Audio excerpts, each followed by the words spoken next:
It's my birthday. Inside, and a beauty! Hall running free! Brees Hall inside the 10! He's gonna score!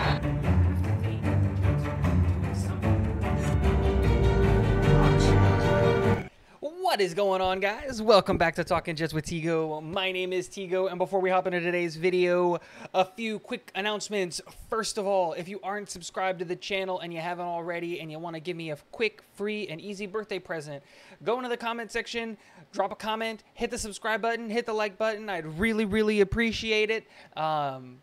Really enjoying what I'm doing here, and really appreciate everyone who stops by. If you want to go a step further, in the link in the description is a link to a bunch of stuff that you guys can do, Patreon, merch, a bunch of stuff like that, but none of that's necessary. If you could just hit the subscribe button and the like button, I'd greatly appreciate it. Guys, let's hop right into the video. Obviously, as we know now, the focus is to shift, and we got to forget about what happened last Sunday against the New England Patriots, because we've got a much tougher opponent up ahead of us right now in the Buffalo Bills. The Buffalo Bills, in my opinion, are the best team in football, and the New York Jets are going to be going up a uphill battle facing the Buffalo Bills right now. They have the best quarterback in football. They have arguably the best wide receiver in football.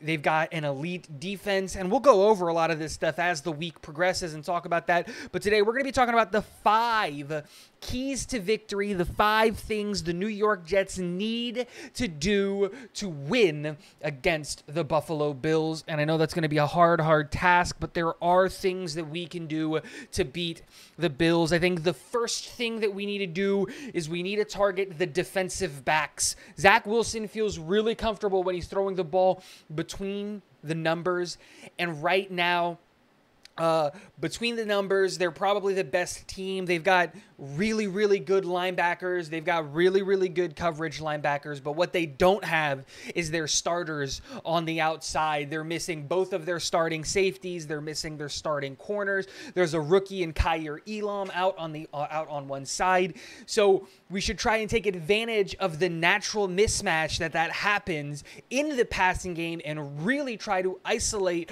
our wide receivers on one-on-ones with the defensive backs all across, all 4 of them, the safeties and the corners, because I think we win that matchup with Micah Hyde and Jordan Poyer out.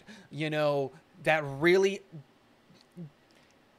de-elevates the level of that defensive back room, and they're missing people. So really try to take advantage of the natural mismatch that's created by having to play the backups against our ones in the wide receiver room. Now, transitioning over to the defensive side of the ball, we have to talk about Josh Allen, right? Josh Allen right now is the best quarterback in football, and the thing that makes him really unstoppable right now is his efficiency, not just like when he's kept clean and under the pocket, but when he's under pressure, when he's blitzed, when he's not blitzed. He's incredibly effective at all aspects of when he's throwing the ball. But if there's one thing that we can try to take advantage of, is the fact that when Josh Allen is under pressure, his completion percentage drops from a 70.5 when kept clean down to a 52.1. Now, he's still doing an insanely good job when he's under pressure and getting the ball downfield and doing those things. But if we can get and create pressure, especially against the Buffalo Bills, who have a weak offensive line, in my opinion, they're not like the weakest offensive line, but they're not also the like world beaters. I think we have the advantage when it comes to the trenches, when it's our defense versus their offense. So if we can try and create pressure with our 4 and really be able to drop 7 guys into coverage, we know how badly they struggle with running the ball. And I can't even pronounce his name, Hines, the new running back that they just acquired. While he's incredibly good, he's more of a passing threat. So if we can drop 7 guys into coverage and really try to get home with those 4 guys and try to recreate the level of pressure that we had against New England, against the Buffalo Bills, we can make some noise and stop that offense that's unstoppable, right? That being said, we do need to watch out for Josh Allen's legs, obviously. He is an insanely good athlete. So key to victory number 2 is try to create pressure, because statistically, his level of play goes down when under pressure. Number 3 is we can't let this team, this high-octane offense, get ahead of us early and get going early. The New York Jets and Mike LaFleur tend to abandon the structure of the offense. We stop running the ball as much. We start throwing the ball a ton, and we become very predictable on offense when we go down or fall behind by more than 2 scores.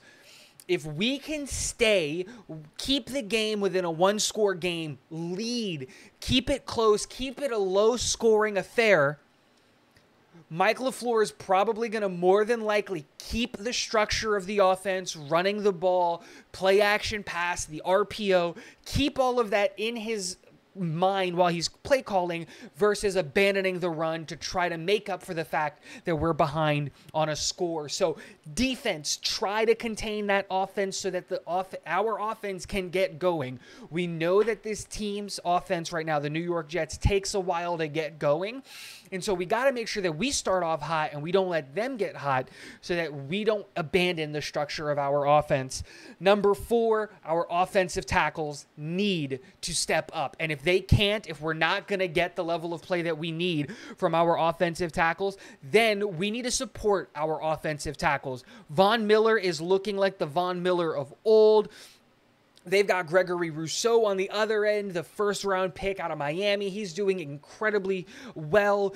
Then you've got Daquan Jones up the middle having himself a pretty good year. Ed Oliver's having a pretty good year, in my opinion. Their defensive line is one of the reasons that they're being able to be so good on the back end. And Von Miller is elite, and he's going to bully whoever it is that he needs to bully. So how can we help that? Let's use our tight ends. Let's use our running backs. Let's make sure that we give Zach the time that we need. And the other thing, and the other way that we can help prevent this pass rush from getting home, short passing game. We don't need these long developing plays, short crossing routes, short cutback routes, short in or out routes. Let's keep the game moving at our pace quickly and efficiently. And last but not least, the 5th key to victory is we got to bring back the white jerseys. No, I'm kidding. We are already bringing back the white back combo. The real 5th key to victory is Zach Wilson can't lose us this game. We saw how bad he was against the New England Patriots and how he essentially lost us that game. Now, something that was very, very uplifting is Josh Allen talking about the fact that, after he threw 3 interceptions and was absolutely atrocious against New England, it kind of clicked for him, and that's when he felt like his career started to change and started careening. Now, I'm not trying to compare Zach Wilson to Josh Allen, right? That's not what I'm saying here, but you can still draw comparisons there. They had very similar games, and hopefully that game can be the game that it clicks in Zach Wilson's mind. Play safe. Play boring, because you have to, just like the defensive ends have to earn the pass rush, the quarterback and the wide receivers need to earn the fun deep shots and those things. Until you do that, play safe, no interceptions, no turnovers. Let's just play our game. I think that this is obviously an incredibly hard game for us to win, but it's not out of the realm of possibility. Buffalo has looked incredibly human over the last couple of weeks as they've been ravaged by injuries. They're still the best team in football, by far and away the best team in football. But this isn't the same old Jets. We've got an elite defense that can, I'm hoping, keep up with this offense. Guys, let me know in the comment section below what you think our 5 keys to victory are. Because it's my birthday, I'm probably going to be dropping a bunch of videos because I've got nothing to do. So yeah, keep your eyes out for that. And last but not least, go Jets.